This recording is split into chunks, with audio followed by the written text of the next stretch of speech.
안녕하세요. 추구야팀입니다. 오늘은 수익형 부동산, 특히 상가 전문가이신 김대현 대표님을 모시고 리테일 부동산에 대한 전반적인 흐름과 입지, 상권이 왜 중요하고 연관되어 있는 공유 부동산에 대해서 여쭤보겠습니다.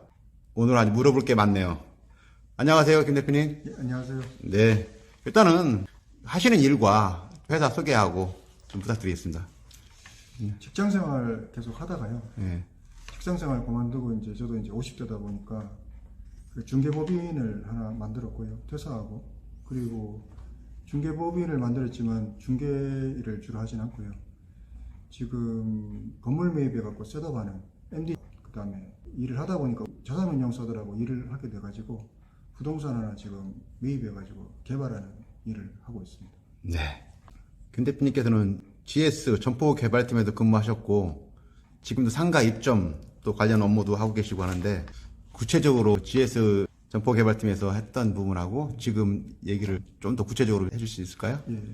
GS 리테일에서 멀천다이징과 영업 한 5년 정도 했고요. 그 이후로 부동산 관련 일을 했는데 이제 주로 점포개발팀에서 할인점 개발, 슈퍼 개발, 편의점 개발, 그다음에 미스터 도넛 개발, 그다음에 물류센터 개발 해서 주로 이제 사이트 리서치를 주로 했었습니다. 그 이후에 이제 리저스 코리아라고 글로벌 넘버원 공유오피스 업체가 있습니다. 네. 전 세계 3,000개 정도 가지고 있는 업체인데 거기에서 오파가 와가지고 이직을 한번 했었고요. 그래서 공유오피스에 대한 일을 좀 했고 그리고 그 이후에 교보리올코에서 부동산 팀으로 이직을 해서 기업 이전, 컨설팅 이런 일을 좀 했었습니다. 전에 저기 추부야 TV 채널에서 입지와 상권에 대한 내용을 다룬 적이 있습니다. 그렇게 하지만 또 우리 김 대표님 생각하시는 입지와 상권이 무엇이고 관련 연관성에 대해서 좀 말씀해 주실 수 있을까요? 입지가 중요한가요? 상권이 중요한가요? 둘 다 중요하다고 생각을 하는데요. 네. 그런데 제일 중요한 건 사람들이 이제 상권 분석을 할 때 지도 놓고 로케이션을 가지고 논하거든요. 그런데 자본주의 시장 내에서 위치 가치라고 하는 것은 계속 변합니다. 변하다 보니까 업종의 특성을 이해하는 게 우선이라고 생각합니다. 예를 들면 사람마다 인연이 다 틀리지 않습니까? 만약에 배우자를 선택을 할 때 좋은 사람, 나쁜 사람으로 선택을 하는 게 아니라 나하고 맞는 사람을 선택하지 않습니까? 네. 똑같이 입지도 트렌드가 바뀌면서 시대가 바뀌면서 업종이 틀려지고 그 업종을 담는 그릇이 입지라고 생각을 하는 거거든요. 그 입지 가치가 계속 틀려지고 그래서 제일 중요한 건 저는 세 가지로 생각하는데 업종과 입지 가치와 그 다음에 가격, 임차료죠. 아니면 매매가라든가 요 세 가지의 상관관계를 이해하는 게 굉장히 중요하다고 생각합니다. 요즘 그 핫하다는 그 스타벅스에 관한 입점 작업도 진행하셨던 걸로 알고 있는데 저도 이제 리포트도 봤습니다. 흥미롭더라고요. 관련한 내용 좀 알려주세요. 대부분 사람들이 이제 스타벅스가 들어가면 건물이 산다. 그 다음에 스타벅스가 입주한 건물을 사고 싶다라고 하지 않습니까? 네. 그래서 스타벅스가 그 임차료를 내는 걸로 착각하고 계십니다. 네. 스타벅스는 어떻게 보면 지금 국내 리테일 브랜드 중에서는 최고의 브랜드지 않습니까? 네. 최고의 브랜드만큼 콧대도 그만큼 세거든요. 네. 그래서 스타벅스는 직영점만 출점하고 있고 그다음에 임대차 방식으로 진행을 하되 고정 임대차 방식이 아니라 수수료 방식으로 진행을 합니다. 매출액의 일정액을 이제 수수료로 제공을 하는 네. 거죠. 하다 보니까 스타벅스가 고매출이긴 한데 건물주한테 제공되는 부분은 입지 가격이 높은 곳일수록 건물주한테 가는 폭이 적습니다. 네. 그래서 스타벅스는 외곽 지역에 스타벅스를 유치했다. 그러면 건물주가 좋을 수가 있고요. 그다음에 강남 쪽으로 가게 되면 비싼 임차료를 내거나 부동산이 비싼 그 로케이션 같은 경우에는 건물주한테 좀 좋지가 못합니다. 네. 스타벅스가 이제 시내 쪽에 있는 입점하는 것과 그 외곽에 입점하는 그 포지션이 다르다는 얘기를 하셨던 것 같은데 그 얘기 좀 한번. 예. 스타벅스가 파는 것이 무엇이라고 생각하십니까?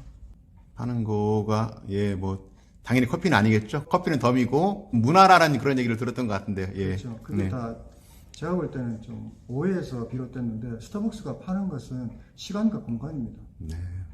하워드 슐츠가 스타벅스의 컨셉을 정의할 때 썰드 플레이스라고 정의를 했습니다. 썰드 플레이스를 신문지상에서 가라고 제3의 장소라고 번역을 하는 경우가 있는데 제가 판단컨대 썰드 플레이스를 번역하려고 하면 직장이나 학교 다음으로 편한 곳입니다. 그러면 직장이나 학교 다음으로 자주 가는 곳이 돼야 됩니다. 그러기 위해서 스타벅스는 이미 공간 구성도 틀리겠고요. 예를 들면 뭐 예전에 회전율 높이기에서 와이파이 안 되게 하고 딱딱한 의자 놓고 했을 때도 스타벅스는 소파 의자 같은 거 있었고요. 여러 명이 가서 앉을 수 있는 테이블도 있었고, 그 다음에 혼자서 가서 책 보거나 쉴 수 있는 공간도 만들어 놨고, 다양한 공간을 구성을 한 거죠. 네. 분위기도 좀 집처럼 좀 편하게 만들어 놓고, 그리고 특히 메뉴도 가다 보면 허기를 때울 수 있는 밀 같은 게 제공되고 있거든요. 그래서 샌드위치라든가 샐러드라든가, 그리고 일부 매장에서 브런치까지 판매를 하고 있습니다. 그러면 내가 집처럼 편한 곳을 갔는데 오랫동안 머무를 수 있어야 되잖아요. 네. 이게 이제 스타벅스의 컨셉인데, 그래서 한마디로 요약하면 스타벅스 컨셉은 솔드 플레이스입니다. 네. 솔드 플레이스인데, 그래서 결과적으로 스타벅스가 판매하는 것은 커피를 매개로 한 시간과 장소, 그리고 커뮤니티입니다. 네. 그래서 스타벅스는 자기의 장소를 시간 단위로 쪼개서 파는 업종이라고 하면 되시겠습니다. 그걸 커피를 통해서 계산이 될 뿐이죠. 외곽에 있는 주변에 아무것도 없는데도 스타벅스가 들어가면 사람들이 버글버글 되더라고요. 그래서 이미 이제 고객의 마음속에 이미 솔드 플레이스로 자리 잡았기 때문에 편안한 것이 됐기 때문에 그렇다고 봐집니다. 그 이데아가 뭐 스타벅스 입점하는 곳에 따라서 입점한다는 얘기가 있는데 어떤가요? 그런 얘기를 들었던 것 같은데. 그것도 오해에서 비롯됐다고 생각이 되는데, 네. 스타벅스는 직영점이고요. 직영점이다 보니까 이제 승인을 미국에서 해줍니다. 그런데 그 이데아 커피는 가맹점입니다. 그러면 본사에서 출점 기준을 정하고 투자를 하는 것과 가맹점주가 투자를 하는 것과는 틀리다고 생각하거든요. 다시 말씀드리면 이데아 커피는 가맹점주의 주머니 사정, 투자비를 고려하지 않을 수가 없습니다. 그래서 제가 보건데 이데아 커피는 주로 주거 입지에 많이 출점을 했고요. 네. 스타벅스는 주로 오피스 입지에 도미넌트로 출점을 많이 해 있는 상태입니다. 네. 스타벅스도 얘기하셨는데 또 제가 또 궁금한 거는 특히 이제 공유부동산 그 중에서는 공유 오피스, 공유 주거, 공유 주방 이렇게 세 가지로 나눈다고 우리 김 대표님이 말씀하셨는데 그 관련한 각각의 특징이 어떻게 될까요? 공통적인 특징이라고 하면 네. 자본주의가 발달하면서 계속 인플레이션이 일어나고요. 그러면서 계속 핵가족화, 1인 가구가 계속 증가하는 특징이 있습니다. 이제 자본이 적고 어딘가는 존재를 해야 되고, 그리고 누군가는 창업을 해야 되지 않습니까?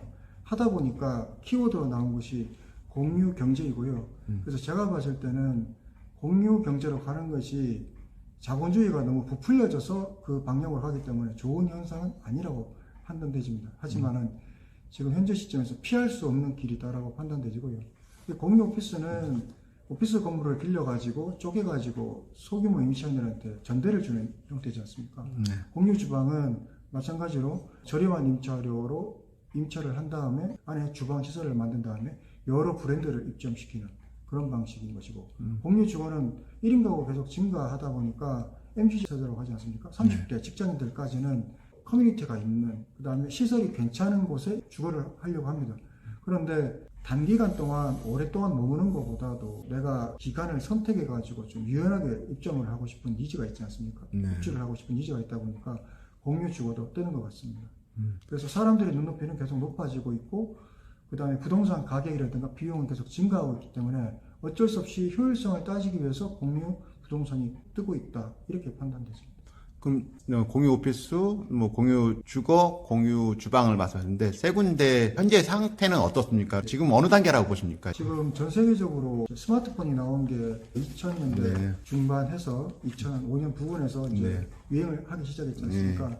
스마트폰이 유행을 하고 2010년대 들어가면서 이제 부동산과 IT 기술이 결합되는 형태들이 나오거든요. 그래서 플랫폼화 되고 있고, 그래서 전 세계적으로 공유 오피스도 그렇고 공유 주방도 그렇고 2010년대부터 선진국들에서 꼽히기 시작했다고 봐지고요. 특히 미국에서.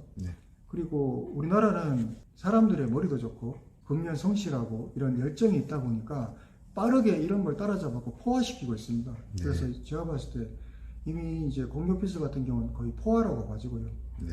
공유 주방도 아직 포화는 아닐 수 있긴 한데, 왜냐하면 기존의 외식 점포들이 폐점을 하면서 공유 주방으로 흡수가 되고 있기 때문에 포화는 아니라고 하지만 수년 내에 포화가 될 거라고 봐지고요. 공유 주거는 사람은 어디든지 존재를 해야 되지 않습니까? 어디든지 살아야 되기 때문에 아직도 여력은 있다고 봐집니다. 하지만 저렴한 가격으로 계속 제공할 수 있는 건 아니기 때문에 부동산 가격이 올라가면서 어떤 프리미엄에 대한 수요, 프리미엄에 대한 개발이 더 가속화될 걸로 보여집니다. 특히 이제 코로나 상황에 저희가 이제 공유한다는 부분이 조금 조심스러운데 코로나 상황하고 지금 이쪽 공유 부동산 쪽하고는 어떤 연관이 있나요? 공유 주방부터 말씀드리면 코로나가 발생하면서 공유 주방을 다소화시켰습니다. 네네. 배달하기 더 증가하니까 배달과 공유 주방은 뗄래야 뗄 수가 없거든요. 네.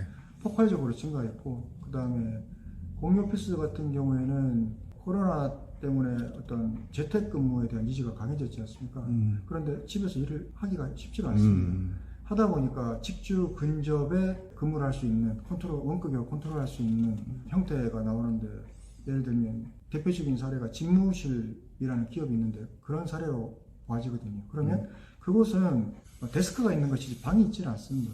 방이 있지만 뭐 개방형이냐 아니면 폐쇄형이냐 고정석이냐 아니면 자유석이냐 이런 형태가 나눠질 뿐이고 IT로 출퇴근이라든가 이런 관리가 다 됩니다. 하다 보니까 유형이 틀려질 뿐이지 그 섹터가 죽거나 이러지는 않거든요.